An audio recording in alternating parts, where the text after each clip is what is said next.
A paz do Senhor, eu sou o pastor J.C. Silva e o foco da lição de hoje é a realidade do arrebatamento da igreja.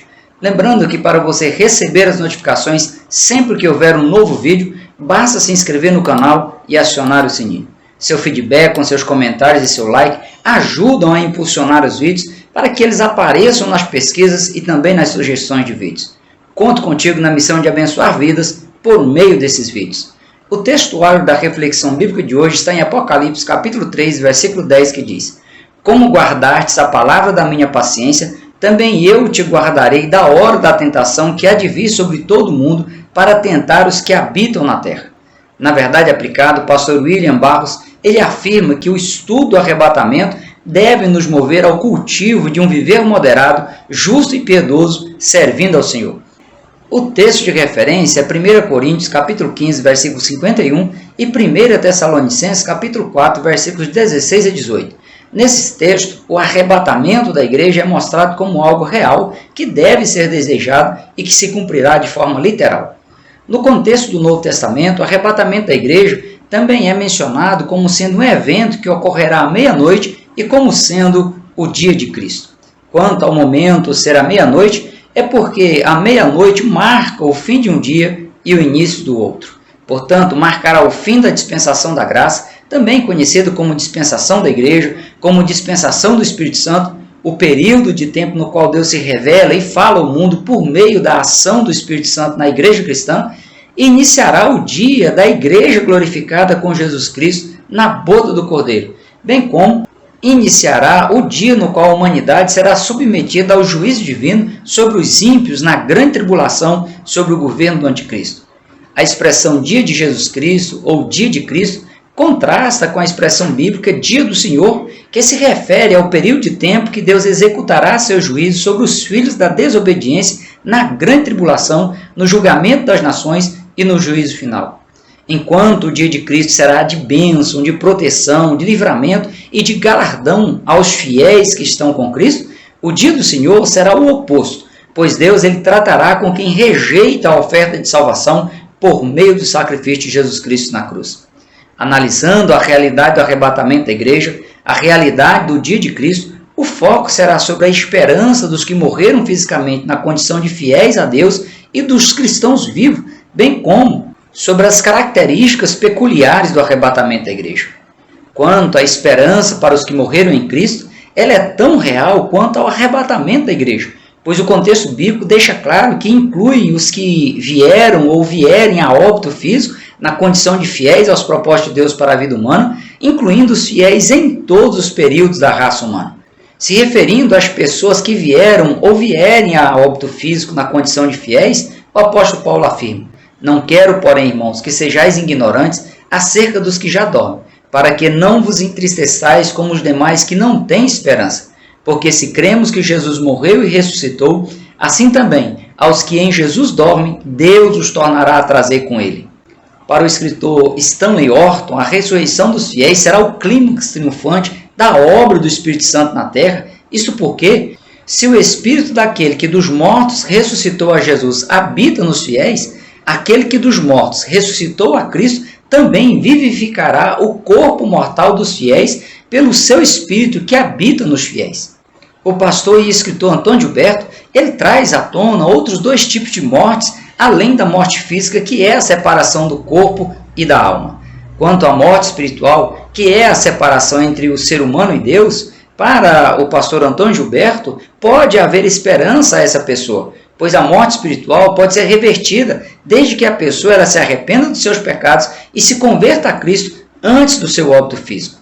Quanto à morte eterna, a eterna separação do ser humano de Deus, também conhecido como segunda morte, segundo o escritor e pastor Antônio Gilberto, para esse tipo de morte não há esperança, pois ela só ocorre se a pessoa morrer fisicamente na condição de não salvo por ter rejeitado todas as oportunidades de salvação oferecidas por Deus.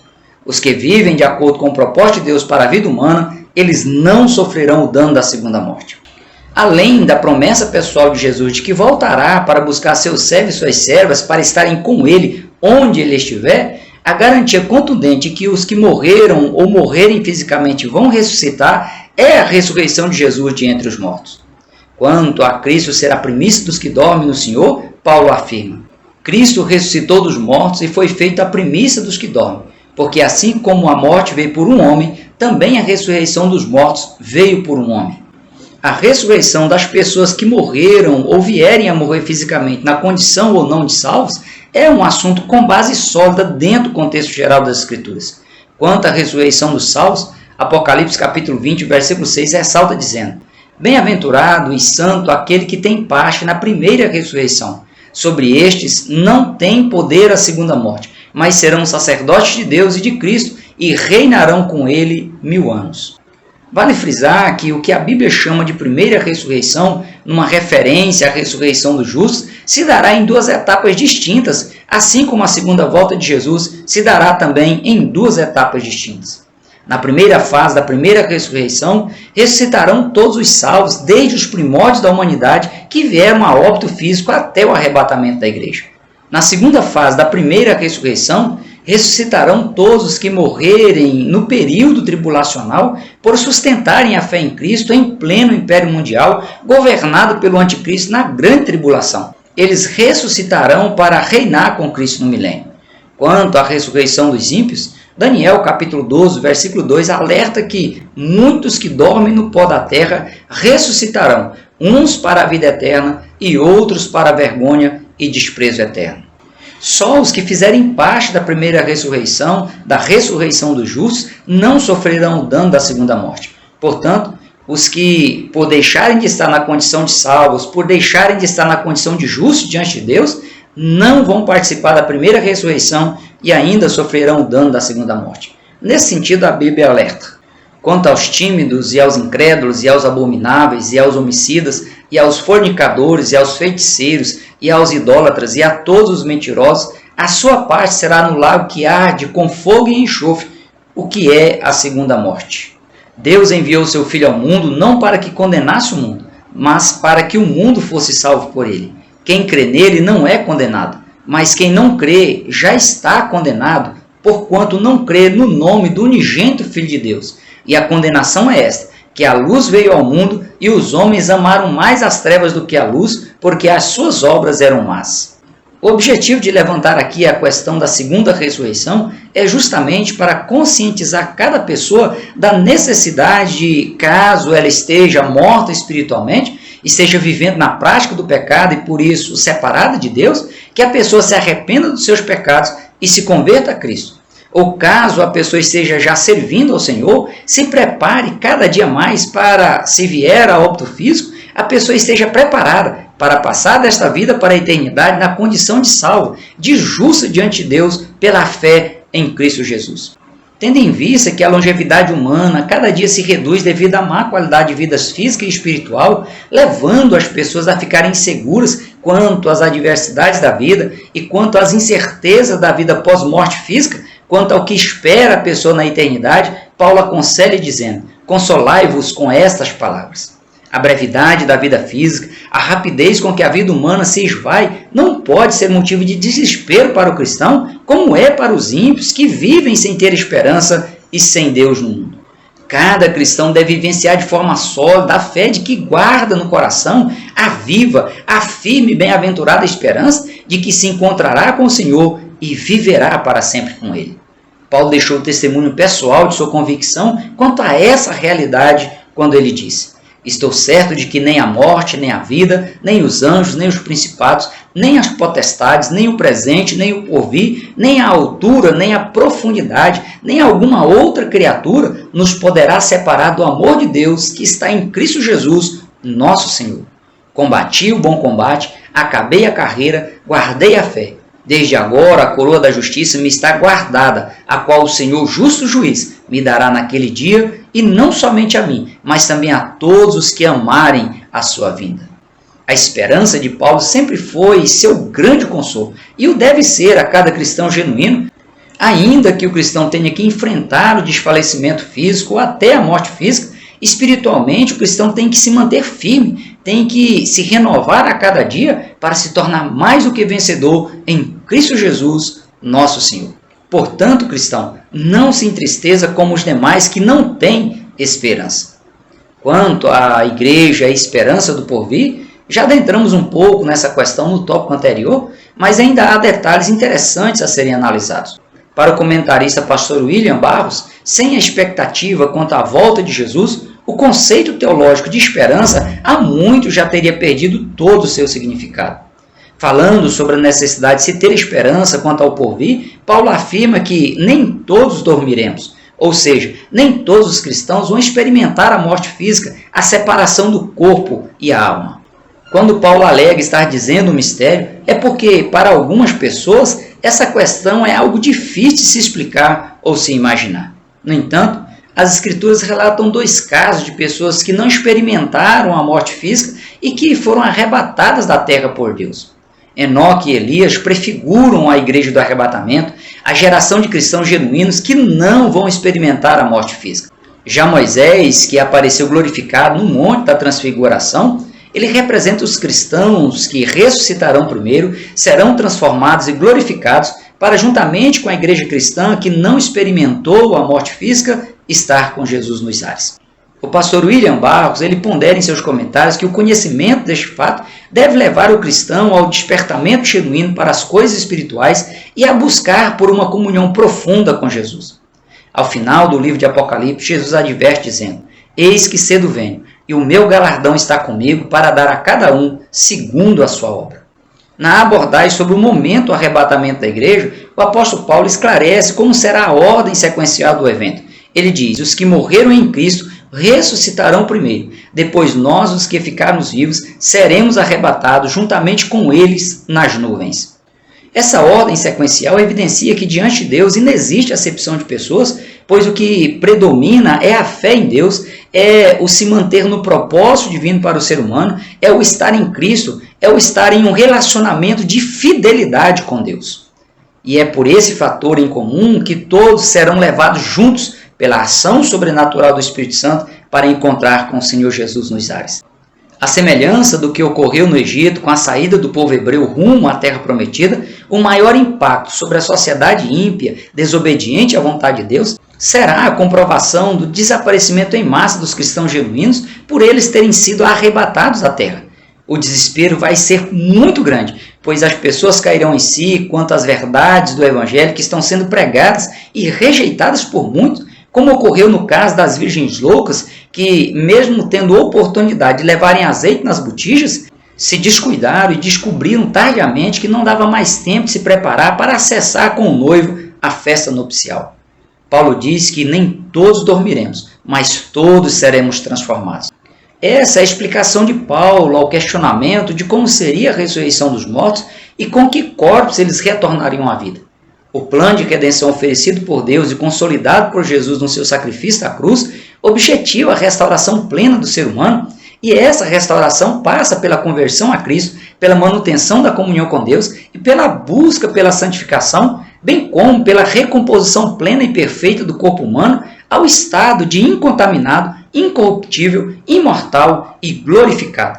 Ou seja, literalmente, a glória da última casa será maior do que a primeira, pois no princípio, Adão e Eva, eles não vivenciaram o status de glorificado. E no arrebatamento da igreja, os fiéis aos propósitos de Deus para a vida humana serão literalmente glorificados. Os corpos glorificados não estarão mais sujeitos à deficiência física, à dor, à velhice, à degeneração, à decomposição, à imoralidade, ao tempo e ao espaço. Essa transformação profunda que provocará uma verdadeira metamorfose na vida dos cristãos genuínos, tornando-os com as mesmas condições e composições dos anjos, é vista por Paulo como o mistério mais destacado no Novo Testamento. Em 1 João capítulo 3, versículo 2, a parte A, o velho apóstolo João bradou dizendo: "Quando ele se manifestar, seremos semelhantes a ele, porque assim como é, o veremos." Há 4 termos que traduzem bem o mistério do arrebatamento. O primeiro termo é raptus, que é um termo em latim cujo significado é tirar de súbito e com força. O segundo termo é harpazo, um termo grego que significa arrebatar, capturar ou dominar por meio da força, e esse termo ele dá origem ao termo grego rapargesometa, utilizado por Paulo em 1 Tessalonicenses capítulo 4, versículo 17, para dizer que os fiéis serão agarrados e levados embora. Outro termo grego é aparizo, que é traduzido para o português como apostasia, e foi utilizado por Paulo em 2 Tessalonicenses, capítulo 2, versículo 3, para dizer que antes da aparição e domínio do anticristo na terra, os fiéis serão levados de forma repentina, serão salvos de um grande perigo. Esses termos indicam a necessidade do cristão estar vigilante, estar alerta, aguardando a volta de Jesus a qualquer instante, pois será extraordinariamente rápido, será num momento, num abrir e fechar de olhos. Segundo os especialistas, as pálpebras de uma pessoa piscam mais rápido do que a própria imaginação humana. De acordo com um estudo publicado na revista científica super interessante da editora Abril, em seu artigo 19, a revista afirma que um adulto normal, ele fecha os olhos, ou seja, ele pisca 24 vezes por minuto. Além disso, estudos recentes indicam, por análise de eletroencefalograma, que o cérebro humano desliga o olho cerca de 50 milésimos de segundo antes de cada piscada.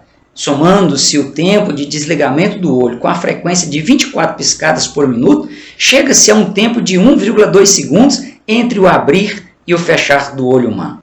O escritor Leon Morris ele vai além e compara o termo no momento a um átomo, ou seja, a uma partícula indivisível, a mais curta fração de tempo possível.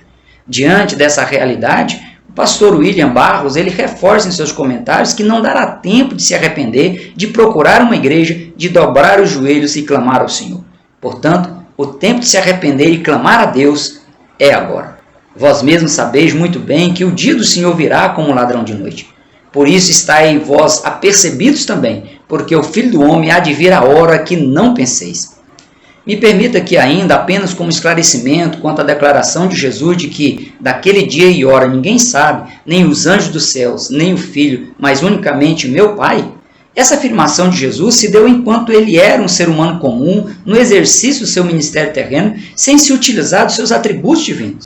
Após a sua ressurreição, momento em que retomou o uso de seus atributos divinos, sendo um com o Pai, é evidente que o Cristo glorificado, ele sabe o momento no qual seus servos e servas fiéis aos propósitos de Deus se encontrarão com ele nos ares. Quanto a esse aspecto da segunda volta de Jesus, o comentarista William Barros ele reforça que apenas quem estiver em Cristo, vivendo em comunhão plena com ele, é que será arrebatado.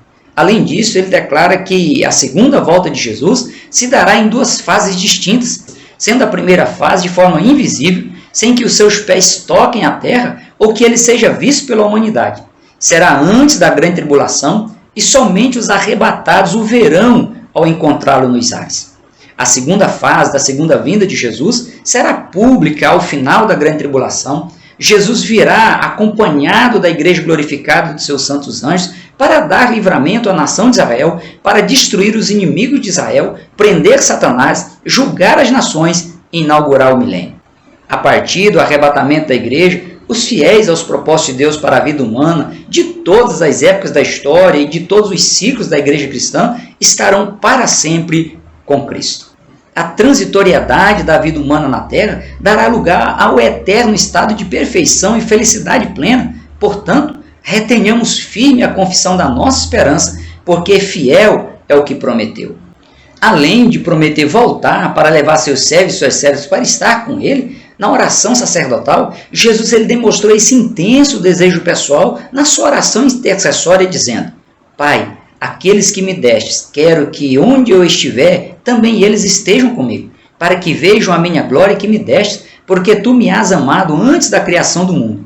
Pai justo, o mundo não te conheceu, mas eu te conheci, e estes conheceram que tu me enviaste a mim. E eu lhes fiz conhecer o teu nome, e lhe farei conhecer mais, para que o amor com que me tens amado esteja neles, e eu neles esteja. Mesmo vivendo em um mundo dominado pelas incertezas e pela insegurança, o futuro dos fiéis é certo e resplandecente, pois as Escrituras Sagradas não apenas revelam um triste fim para os infiéis, mas afirma que aqueles que temem ao Senhor falam cada um com o seu companheiro, e o Senhor atenta e ouve, e há um memorial escrito diante dele para os que temem ao Senhor e para os que se lembram do seu nome. E eles serão meus, diz o Senhor dos Exércitos. Naquele dia que farei, serão para mim particular tesouro. Poupá-los-ei como um homem poupa a seu filho que o serve. Então vereis outra vez a diferença entre o justo e o ímpio, entre o que serve a Deus e o que não serve. Mas para vós que temeis o meu nome, nascerá o sol da justiça e salvação trará debaixo das suas asas. A base da fé cristã em relação à ressurreição dos mortos é a palavra de Deus. A promessa de Cristo quanto ao arrebatamento da igreja alcançará os que morreram ou morrerem em Cristo, como também a igreja cristã genuína composta pelos servos e servas fiéis aos propósitos de Deus para a vida humana. O arrebatamento da igreja provocará um grande impacto no mundo pela repercussão do desaparecimento em massa dos cristãos genuínos, pela escassez de mão de obra especializada e de confiança, como também pela conscientização de que o evangelho pregado e rejeitado por muitos é uma realidade incontestável.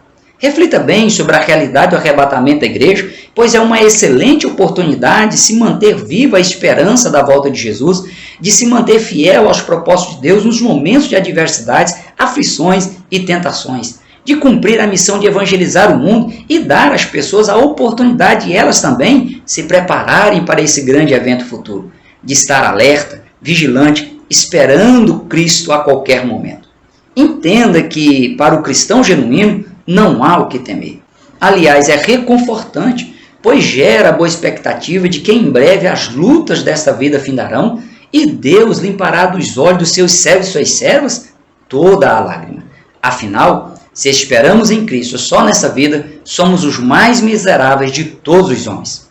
Por hoje nós ficamos por aqui. Até o próximo encontro, se Deus quiser. Prossiga na paz do Senhor.